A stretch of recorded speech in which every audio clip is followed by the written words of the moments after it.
النهاردة ان شاء الله هنعمل مع بعض طاقية السلطان بطريقة جميلة قوي. يا رب تعجبكم وتجربوها. انا جربتها فقلت الحق الترند بقى باذن الله قبل ما يخلص. شايفين العجينة هشة وجميلة ازاي يا ولاد؟ ما شاء الله عليها، جميلة ما شاء الله. ويا ريت تجربوها وتقولوا ايه رأيكم في التعليقات، ويا رب تعجبكم باذن الله. نسمي الله ونصلي على الرسول ونشوف هنعمل ايه مع بعض. اول حاجة بنسمي الله كده.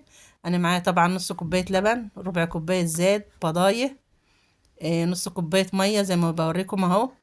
معايا 7 معالق سكر، مع 4 كوبايات دقيق، معايا قطعتين زبدة.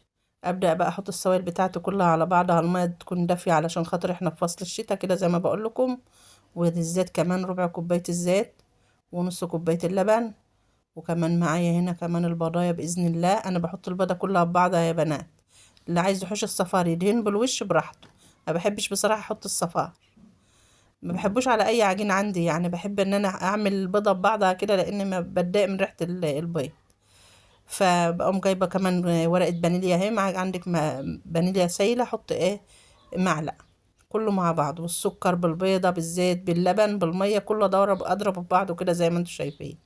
وكمان الكيس الخمير كله اقلبه مع بعضه كده وايه، واقلبه تقليبه حلوه لحد ما السكر بتاعنا يدوب. بصراحة هي كانت جميلة أوي يا بنات، يا ريت تجربوها. وكانت حلوة ما شاء الله عليها، بألف هنا وعافية اللي ياكل حاجة. أبدأ بقى أنزل بالدقيق بتاعي كده بالتدريج بعد ما السكر كله داب معايا. دول 4 كوبايات دقيق. ما شاء الله المقادير بتاعتنا كانت مظبوطة كده، لأن في دقيق طبعا بيشرب سوائل ودقيق لأ. فحط الدقيق بتاعك بالتدريج كده عشان خاطر ما تكبيش كله مرة واحدة، تلاقي العجينة بتاعتك نشفت. فلو عملت بقى كده بقى ايه، بحط نص شوية معلقتين لبن ولا حاجة يعني. عرفت يا قلبي؟ ابدا اعجن العجينه بتاعتي زي ما انتم شايفينها، عجينه جميله اهي زي العسل، طريه معانا وحلوه اهي. ابدا اخد نص العجينه، هحط بقى طبعا على العجينه بتاعتنا ديتي. اخد نصها كده احطه في طبق جنبي، والنص التاني اخدها باذن الله عجينه بمعلقتين كاكاو زي ما انتم شايفينه يا قلبي. ادي كده خدت المعلقتين الكاكاو معانا همتي، اكبهم على العجينه ديت واعجنها باذن الله بقطعه زبده كمان. فانا كنت مطلعه زبده لسه من التلاجة، كانت لسه جامده شويه. بطلعها انت من بدري حبه. طبعا تكون بدرجة حرارة الغرفة. وعجنتها بقت زي العسل معايا اهي. شايفين؟ ونجيب بقى الحتة العجينة التانية دي. مسكت قطعة الزبدة سيحتها كمان علشان خاطر ايه، كانت جامدة شوية. فقمت ماسكة القطعة بتاعة الزبدة سيحتها كده في الطاسة بتاعتي، وابدأ برضو اعجن العجينة دي. الفها بالزبدة خالص كده اهو، اعجنها بالزبدة معاها لحد ما تشرب الزبدة كلها. واغطي عليها بإذن الله. اهم حاجة تعجنها عجينة حلوة عشان خاطر تبقى حلوة معاك. اهي لميت العجينه بتاعتي دي وديتي، اسيبها بقى تاخد وقتها لحد ما تخمر. طبعا هي بتغيب شويه لان احنا في فصل الشتاء.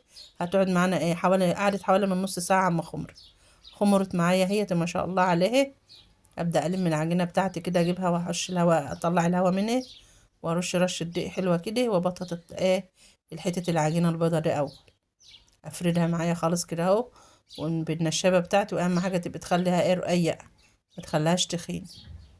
امسكها افردها خالص معايا اهي. بصراحة طريقة جميلة قوي يا بنات، وطعمها كان حلو.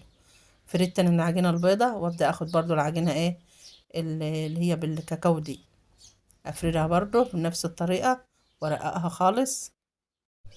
تفردها خالص كده بالنشابة بتاعتك بايدك. هي بصراحة كانت العجينة حلوة، لان طبعا خدت وقتها وارتاحت وخمرت معايا. فردت الاتنين اهمت ما شاء الله، وخلي البيضة تحت والبنية هي اللي فوق زي ما انتوا شايفين. واسوي الطروف على بعض كده عشان تبقى قد بعضها. شايفين يا حبايبي؟ ربنا يسعدكم ويهنيكم يا رب. وانا بكلم البنات الحلوين اللي لسه متجوزين جداد.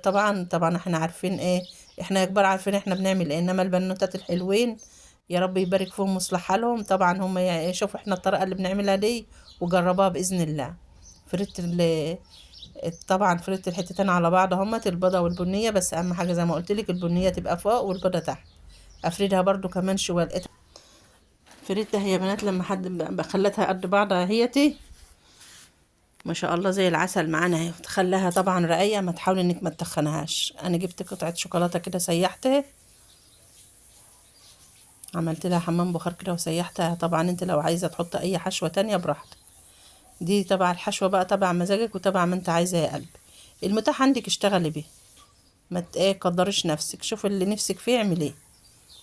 طبعا سيحتها، وكان عندي هنا برضو حابة تحط اي مكسرات يا حبيبتي حطها. انا كان عندي هنا حبيتين فل سوداني، جرشتهم كده في الخلاط وفي الشفشة في الهون بتاع الخلاط، ولفته باذن الله في اللور بتاعنا، في طاقية السلطان بتاعتنا دي اللي مدوخة الناس كلها على السوشيال ميديا. طبعا هي بقى نازلة ترند الايام دي، فقلت الحقه قبل ما يخلص اجربها. بس بصراحة كانت تجربة جميلة، العيال كلهم اتبسطوا منها وقالوا حلو. يا رب بألف هنا. تلفها طبعا، تلفها اللفة الحلوة ده اهي، تاخدي 3/4 العجينة، تلتين العجينة تقطعيه تلفيه، والتلت تسيبيه كده تقطعي منه قطع زي ما انت شايفة، شرايح كده بالسكينة كده براحتك خالص، وتقطعيها حتت ايه صغيرة قد بعض عشان تديكي طاقية شكل طاقية السلطان. شايفين يا ولاد الجمال والحلاوة دي؟ طبعا تعمليها تتبسطي بيها بإذن الله، وهتحبها والله بإذن الله، لأن أنا عملتها واتبسطت منها. قطعتها خالص اهيتي معانا قطع كلها قد بعضها.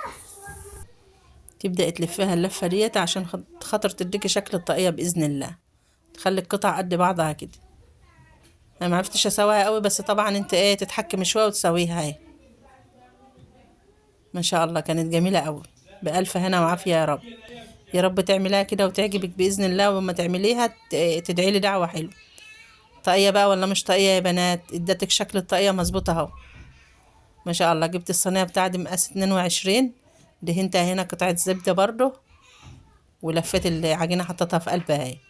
اسيبها لحد ما تخمر برضو معايا، سبتها حوالي من نص ساعة لحد ما تخمر وترتاح، وابدأ ايه. طبعا انا غطيتها عشان خاطر الدنيا بارد. طبعا انا مسخنة الفرن جنبي، عاملاها على 150 150 160. الفرن بتاعك بقى انت عارفة درجة الحرارة بتاعته. المهم ما تعليش النار عليها عشان خاطر ما تتلهبش معاك. انا دهنتها هنا معلقة زيت برضو او معلقة زبدة اللي انت عايزاه. دهنتها هنا معايا لان ما احبش احط الزفار البس زي ما قلت لكم. وخدت وقتها في الفرن برضو نص ساعة 30 دقيقة. وقمت مطلعاها برضو دهنتها قطعة زبدة عشان خاطر تلمع كده وتدينا وش ايه، وش شكله حلو وبيلمع كده معانا. وغطيتها لحد ما بردت معايا، ما تقلبهاش وهي سخنة، سيبها لما تبرد برضو. معلقة زبدة كده تخلي ريحتها حلوة وطعمها أجمل كمان. ما شاء الله كانت زي الفل يا ولاد اهي، بوريها لكم اهي. سبتها لحد ما بردت ونقلتها طبعا زي ما انتم شايفين في الطبق. طاقية دي بقى ولا مش طاقية، زي العسل. هيبقى الف هنا يا رب اللي كان حاجة منها. طبعا تعملي كوباية شاي بلبن بقى في البرد والسقعة اللي احنا فيها دي. تعملي لي كوباية كابتشينو اللي انت نفسك فيه، وقطعها بألف هنا وعافية يا رب، وكلها بألف هنا عليك انت وولادك. شايفين يا حبايبي القطعة ما شاء الله جميلة ازاي وهشة وجميلة ازاي. طبعا عشان سبناها ارتاحت وخمرت شوية، وقلبها ملان شوكولاتة وزي العسل اهو. وبألف هنا يا حبايبي، يا رب تجربوها وتعجبكم بإذن الله. ما تنسنيش في الدعاء بقى. اشوفكم في فيديو تاني يا حبايبي، مع ألف سلام. اشوفكم على خير ان شاء الله.